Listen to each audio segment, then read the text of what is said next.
Thank you again, Mr. Chairman. Mr. Chairman, Ranking Member Nunes and members of the committee, thank you for inviting me to testify before you today. I have a short opening statement. I appreciate the importance of Congress's impeachment inquiry, and I am appearing today as a fact witness, as I did during my deposition on October 14th, in order to answer your questions about what I saw, what I did, what I knew, and what I know with regard to the subjects of your inquiry. I believe that those who have information that the Congress deems relevant have a legal and a moral obligation to provide it. I take great pride in the fact that I'm a non-partisan foreign policy expert who has served under 3 Republican and Democratic presidents. I have no interest in advancing the outcome of your inquiry in any particular direction except toward the truth. I will not provide a long narrative statement because I believe that the interest of Congress and the American people is best served by allowing you to ask me your questions. And I'm happy to expand upon my October 14th deposition testimony in response to your questions today.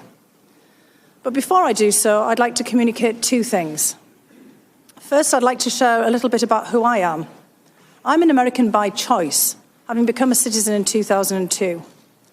I was born in the northeast of England, in the same region that George Washington's ancestors came from. Both my region and my family have deep ties to the United States. My paternal grandfather fought through World War I in the Royal Field Artillery, surviving being shot, shelled and gassed before American troops intervened to end the war in 1918. During the Second World War, other members of my family fought to defend the free world from fascism alongside American soldiers, sailors and airmen. The men in my father's family were coal miners, whose families always struggled with poverty. When my father, Alfred, was 14, he joined his father, brother, uncles and cousins in the coal mines to help put food on the table. When the last of the local mines closed in the 1960s, my father wanted to emigrate to the United States to work in the coal mines in West Virginia and Pennsylvania. But his mother, my grandmother, had been crippled from hard labour, and my father couldn't leave. So he stayed in Northern England until he died in 2012. My mother still lives in my hometown today.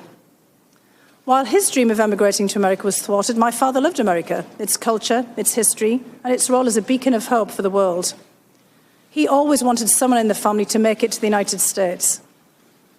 I began my university studies in 1984, and I just learned that I went to the same university as my colleague here, Mr. Holmes, in St Andrews in Scotland.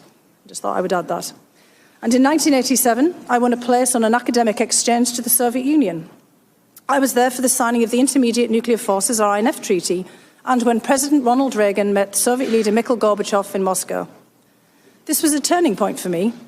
An American professor who I met there told me about graduate student scholarships to the United States, and the very next year, thanks to his advice, I arrived in America to start my advanced studies at Harvard. Years later, I can say with confidence that this country has offered me opportunities I never would have had in England.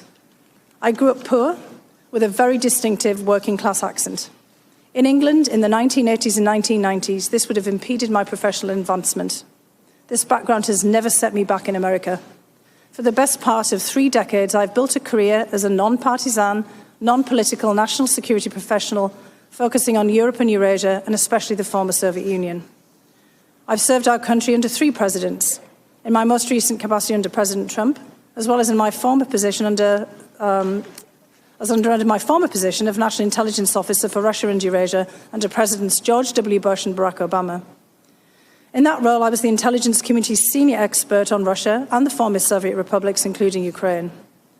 It was because of my background and experience that I was asked to join the National Security Council in 2017.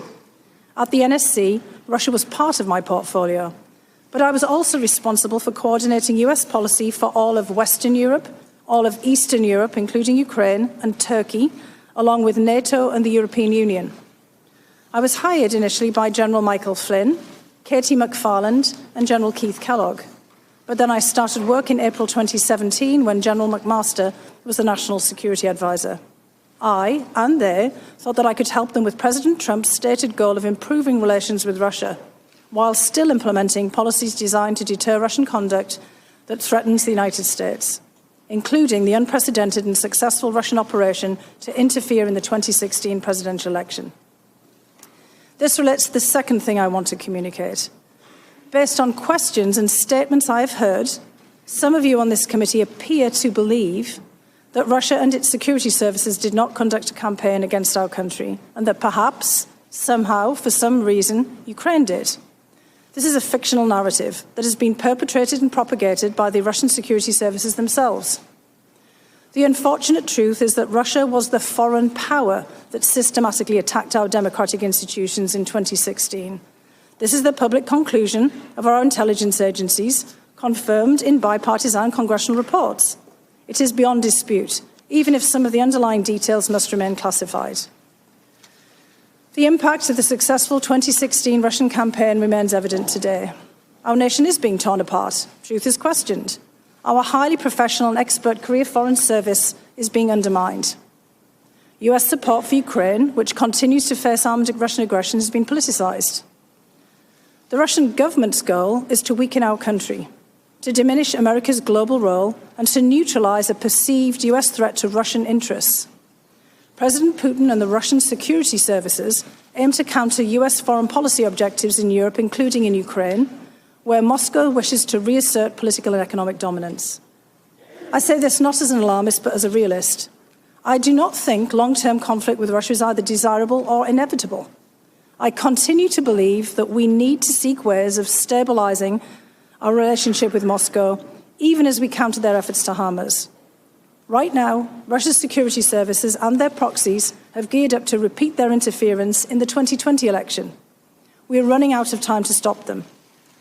In the course of this investigation, I would ask that you please not promote politically driven falsehoods that so clearly advance Russian interests. As Republicans and Democrats have agreed for decades, Ukraine is a valued partner of the United States, and it plays an important role in our national security. And as I told the committee last month, I refuse to be part of an effort to legitimize an alternate narrative that the Ukrainian government is a US adversary and that Ukraine, not Russia, attacked us in 2016. These fictions are harmful even if they are deployed for purely domestic political purposes. President Putin and the Russian security services operate like a super PAC. They deploy millions of dollars to weaponize our own political opposition research and false narratives. When we are consumed by partisan rancor, we cannot combat these external forces as they seek to divide us against each other, degrade our institutions, and destroy the faith of the American people in our democracy. I respect the work that this Congress does in carrying out its constitutional responsibilities, including this inquiry, and I'm here to help you to the best of my ability. If the President or anyone else impedes or subverts the national security of the United States in order to further domestic political or personal interests, that's more than worthy of your attention. But we must not let domestic politics stop us from defending ourselves against the foreign powers who truly wish us harm. Hey, NBC News viewers, thanks for checking out our YouTube channel. Subscribe by clicking on that button down here and click on any of the videos over here to watch the latest interviews, show highlights, and digital exclusives. Thanks for watching.